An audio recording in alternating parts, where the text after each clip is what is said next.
听信柯文哲的胡说八道，继续支持柯文哲，这才是饮鸩止渴吧？那我们台湾社会多数的选民已经渐渐的看清楚了，看破柯文哲的手脚，所以柯文哲最近声量快速下滑，支持度也快速流失当中。所以饮鸩止渴4个字啊，用在柯文哲身上，用在柯文哲现象，才是对的啦，才是对的。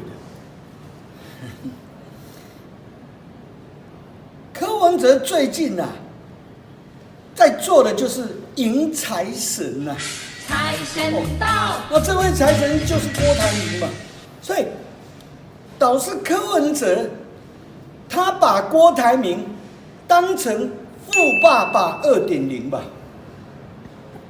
而且柯文哲自甘堕落，他自甘沦为中共木马屠城的那匹木马啦，引共军入台。这就是柯文哲嘛，你从他种种的话语就看得很清楚了。他这4、5年来，借由双城论坛，怎么样的去抱中共大腿，向中共交心。其实1个多月前，中共国台办出来公开赞赏柯文哲啊，这就已经让我们国人看得更清楚了嘛。原来真相大白，郭王是1个字，怨；柯文哲1个字啦，瞎。柯文哲就是喜欢瞎搅和嘛。那他们要会就去会吧。可是他们现在他们3位啊，就是走的方式都是柯文哲建议的啦，就是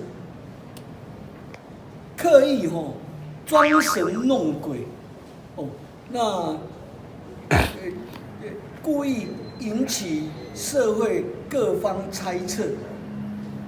那么以过去郭台铭经营企业，任何企业经营者啊，大家都是开大门走大路的啦，要怎么样就挑明的清楚的讲啊。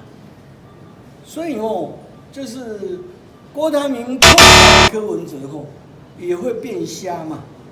你成天跟着坏朋友混就跟他一样嘛，就是爱装神弄鬼啊，要选就选嘛。那以郭台铭的实力，你就自己独立参选，你们郭王怎么去配，怎么去合，那完全不需要那么瞎的柯文哲啦。